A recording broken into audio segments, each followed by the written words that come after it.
Crvenkapica. Jednom davno živela je devojčica prelepe duge kose.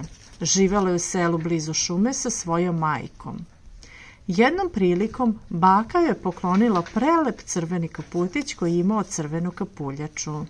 Zato su je svi u selu zvali Crvenkapica. Jednoga dana... Jesi li me zvala, mama? Da, Crvenkapice, tvoja baka je jako pametna. Želim da odeš do njene kućice i da odneseš joj korpicu sa malo hleba, meda i kolača. Da, mama. I ne zaustavljaj se u šumi i nemoj razgovarati sa nepoznatim. Učini kako ti kažu. Moraš da ići ravno do bakine kuće, bez zaustavljanja. Da, mama. Crvenkapica je krenula kroz šumu s korpicom u ruci za svoju baku koja je živjela u susednom selu. Putem je ugledala mnogo lepoga cveća. Kako lepo cveće, ubraću malo za moju baku. Odložila je Crvenkapica korpu na tlo i krenula brati cveće. Kad odjednom... Dobro jutro, Dobro jutro, Crvenkapice. Dobro jutro, gospodine Vuče. Gde si krenula tako rano? Moja baki bolesna je, pa joj nosim ovu korpu sa malo hljeba, meda i kolača. Živi li tvoja baka daleko? Ma ne, gospodine Vuče, živi blizu s druge strane šume, u prvoj kući na kraju sela, u onoj kući s bijelim vratima. Zbogom, Crvenkapica, nadam se da će brzo odraditi. Ej, jel vidiš ovu cestu?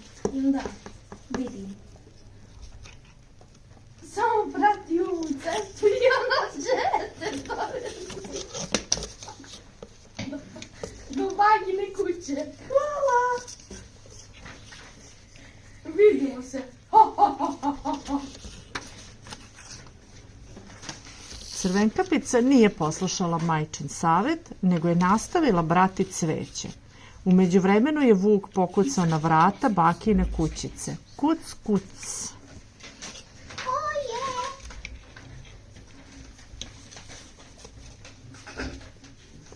Ja sam bako, Crvenkapica. Donela sam ti korpu za malo leba, meda i kolača. Vuki, moj mali anđele, otkad te nisam videla. Čim je Vuk ušao, progutao je baku. Obukao je njenu spavačicu, uskočio u bakin krevet i čekao Crvenkapicu.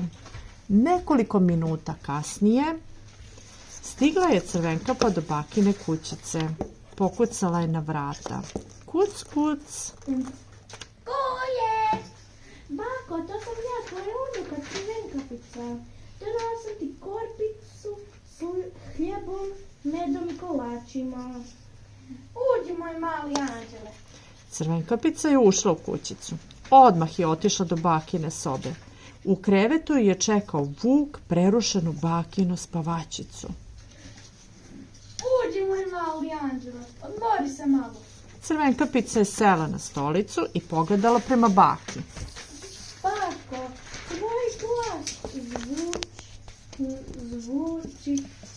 tvoj glas zvuči tako čudno, jesi li dobro? Samo sam malo prehlađena. O, kako velike uši imaš, bako. Da te bolje čujem. A kako samo velike oči imaš? Da te bolje vidim. O, bako, kako velike zube imaš.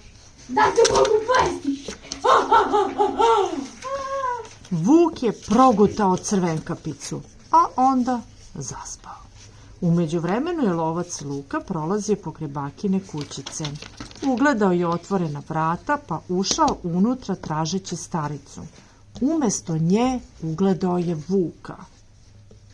O ne, Vuk je pojao baku, ali sad spava.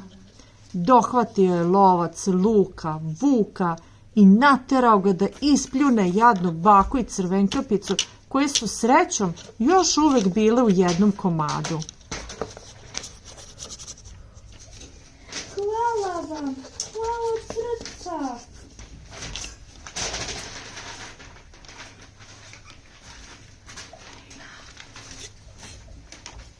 Ovo nek ti bude nauka, Crvenka ti se za uvek posluša što ti majka kaže.